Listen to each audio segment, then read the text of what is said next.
우리나라의 지금 평균 수면량이 지금 세계적으로 봤을 때 어느 정도인가를 볼 수 있는 부분 데이터인데요. 이게 2010년 데이터인데 사실 우리나라 영유아를 포함한 또 사실 수면 데이터를 뽑기가 굉장히 어려웠기 때문에 굉장히 소중한 데이터라고 할 수 있습니다. 지금 요 간단하게 그 그래프를 보면 그냥 보기에도 우리 아이들이 좀 적게 자고 있어요. 그리고 취침 시작 시간도 좀 늦은 편이죠. 그래서 보통 우리가 육아서 같은 데서 등장하는 취침 시간, 권장 취침 시간은 육아서에서는 그렇게 얘기를 합니다. 7시에서 8시 사이에 재워라, 유아를. 그렇게 얘기를 하지만 또 그러면 우리가 생각할 때 보통 육아서들이 외국에서 서양에서 많이 나왔기 때문에 서양 아이들 다 이렇게 잘 거라고 생각을 해요. 근데 사실 통계적으로 봤을 때는 서구권 아이들도 9시 25분 정도 이때 잤다고 하고요. 우리나라는 근데 10시를 넘어버리네요. 그래서 이게 사실 성인이 수면을 취하는 시간이 아니고 만 3세 미만의 유아가 자는 시간이라는 거 좀 봐주시면 좋겠습니다. 그러면은 성인도 우리가 수면이 부족하면 어떤 현상이 일어나냐면 욕구 지연하는 조절 능력이 떨어져요. 그래서 먹고 싶은 것도 굉장히 많아지고 갖고 싶은 것도 많아지고 그걸 못했을 때 굉장히 조절하기 힘들고 화가 나는 상황이 벌어지죠.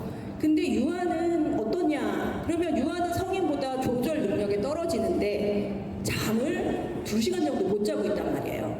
그러면은 유아는 그거를 떼쓰기라는 형태로 보여줍니다.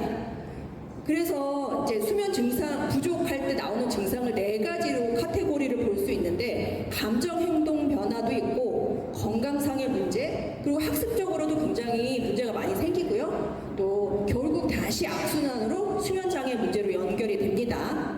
우리가 지금 취침 시간이 늦고 수면이 부족한 정말 일상적인 보통의 엄마의 일기를 하나 보겠습니다. 제가 임의로 잠이잠이 엄마라고 했고요. 아기가 잠이네요.